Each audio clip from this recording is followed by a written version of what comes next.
Здравейте! Днес ще ви представя може би една от най-добрите MMORPG-та, които са безплатни и не са pay to win. Казва се Terra. Едно от най-добрите неща в играта е Character Creation, тъй като има много подробности, може да си направите героя точно по ваше подобие, не знам как си решите. Не чакам по ваше подобие, не съм много сигурен, но може да го направите много хубаво. Играта аз лично за мен е доста добра. Има, както виждате, достатъчно класове за играене. Раси за играене. И хубавото е, че всяка раса може да играе всеки възможен клас, освен новия клас, който излезе наскоро, Reaper. Reaper могат да играят само ето тези мъничките момиченца. Да. Така, нека да започнем с хюманите. Извинявам се. Така.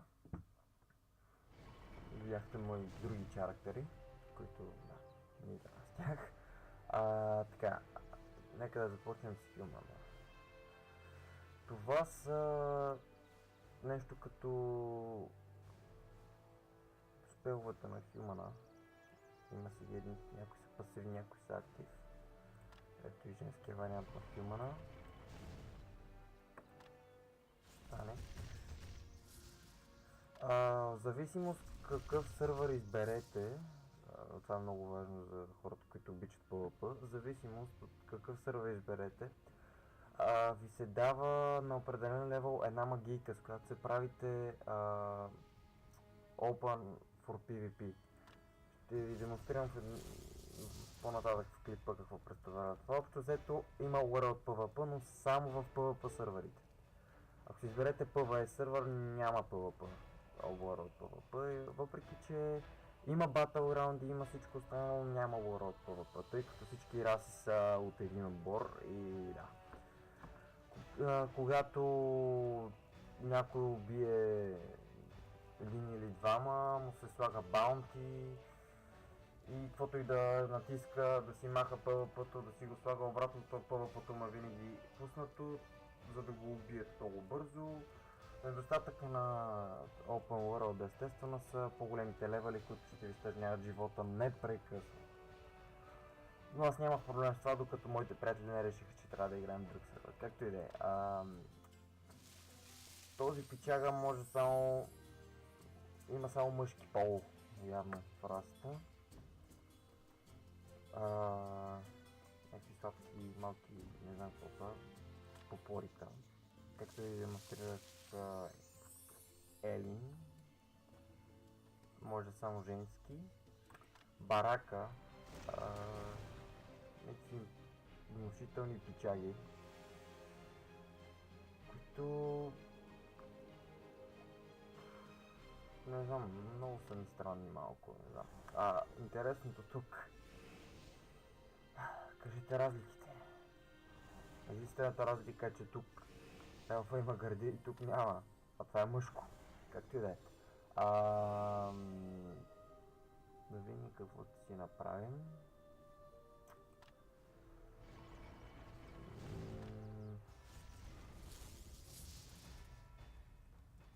Нека бъде...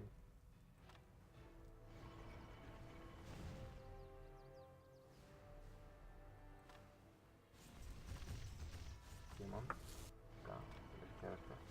Да ви демонстрираме кратко. Така, берзъркъра може да бъде в PvE-то, може да танква, но по-добрият клас за танкване е лансъра. Мисля, може да познаете защо. Заради големия щит, който има дат. И двата класа могат да танкват, и двата класа имат много кръв в сравнение с останалите, обаче и двата класа, всъщност берзъркър, недостатъка му в PvP PvP-то е, че има бавни атаки и трудно достига таргета. Има една магия, мисля, че доколкото аз съм го изучил, защото не съм вдигал макс левела все още. Една магия, с която скачаш до таргета, но ако целиш нищо не става. Играта е също така интересна заради това, че не маркираш таргета за да го биеш, а всичко е смартка. Имаш мерник в центъра на екрана и по този начин се прицелваш къде да биеш, което е много хубаво за мене и по-интересен начин да играеш сегашните игри. Както казах, Берзъркър е бавен клас, но обаче само ако ударите някой, просто му стъжнате физиономиката. Лансър от друга страна, крауд контрол, държи на демидж, единственият недостатък му е, че има малко мана, има тук там една магийка да се хилне малко. Вижте клипове, по-нататък ще правя аз когато дигна максимум левела, тъй като играя с лансър. Много добър, за мен е един от най-добрите елпови класове. Бие достатъчно демидж. И да, доста приличен. Ако искате да танквате, Берзъркър или лансър. Нататък Слеер. Слеера, както пише тук, Light Armored, подскача наляво надясно, бие стабилен демидж, но и на него му бие стабилен демидж. За Warrior се отнася същото. Само където при него атаките и тук там някои две магики са по-бързи, за мен ако трябва да избирам между Warrior и Lancer, избирам Warrior, защото има повече мобилити. Да, смятайте, щом това подскача наляво надясно, толкова трябва да прави, трябва да фърчи датата.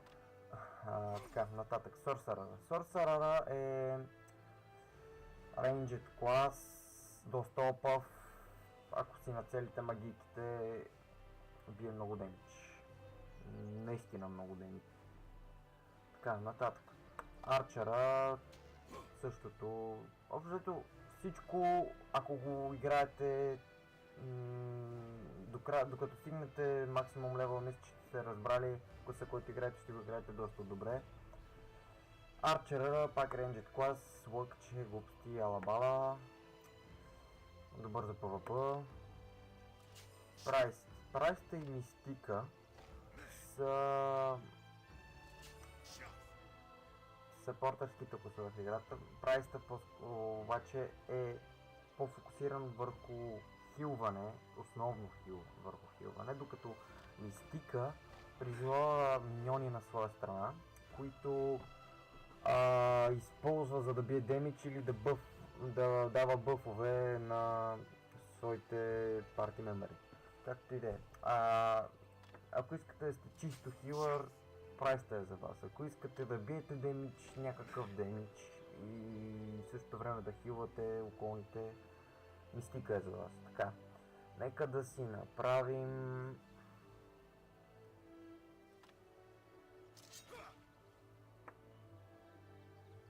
Арчер. Да ви демонстрирам сега колко ми подробно е всичко. Така, тук са някакви готови лица. Нататък да видим коса. Примерно косите, както виждате, имате 18 избора. И цветовете да не говорим. Да, нека го направим така. Ето така. Да. Фейс. Приближаваме. Нека видим лицата. Леле, какви са страшни.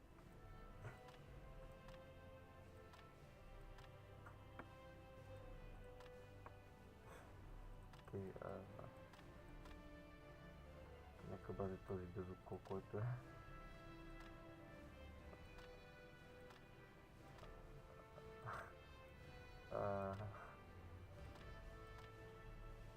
Така.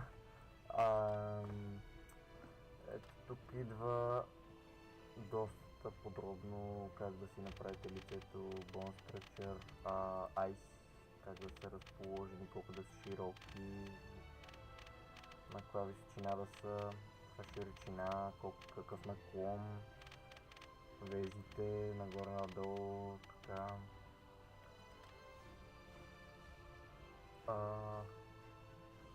очите всъщност. Да. Носа по същия начин. Ето така. Нормален нос. Нека да го помалим малко. Така, добре. Да, счупен или не. Нека да не е счупен. Устата по същия начин. Нагоре, надолу, наляво, надясно. Дали сте с големи дюки, дали сте озъвени. Явно. Ухилен. Да, реално ухилен. Така, аутфит. Аутфита, който изберете, в последствие квестовете, които изпълнявате и гиъра, айтемите, с които се екипирате, ще изглеждат по различен начин, в смисъл от начало само в цвета. По-натам, когато вече интересното е, че малко ви трябва и гиъра става по-як и по-як. Наистина изглеждате доста интересно и доста некрасиво, но много добре изглеждат броните. Не на макс левел. И на макс левел са уникални, но естествено най-добрите и най-яките изглеждат тогава. Плюс това, че може да си купувате някакви аутфити смешни или каквито и да било да си ги слагате. Но за тях допълнително трябва да гриндите. Да, гринденето е единствената лоша част на играта. Трябва наистина много квестове да изпълните.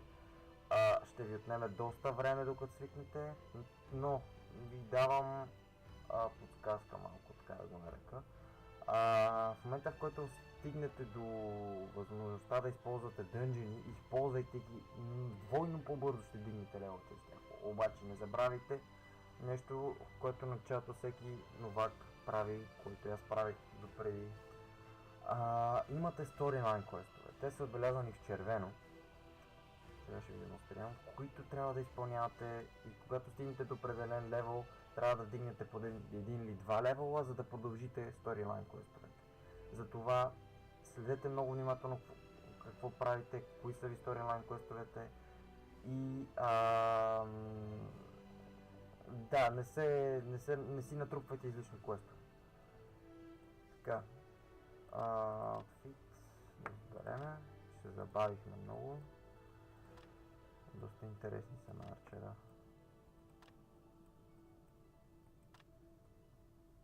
Той естествено е най-якия.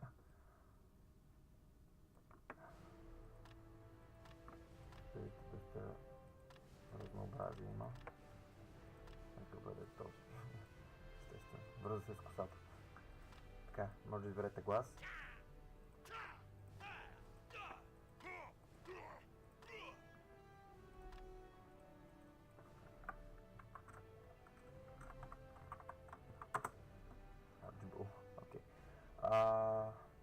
Готов е.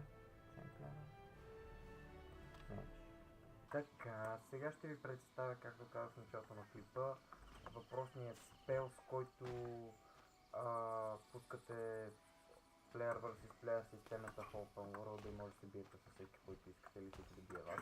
Да, защото се случва. Нека пуснем магиката, се казва Outlaw Declaration. И не мога да видите. Ето, for level 11 or above, т.е. над 11 лева може да изпусне магиката. Да, нека да я пуснем. Така, вече всеки може да дойде към нас и да се бие с нас. Това беше от мен за днес. Надявам се да се видим скоро пак. Лайкнете, ако ви е харесало видеото и да, чао!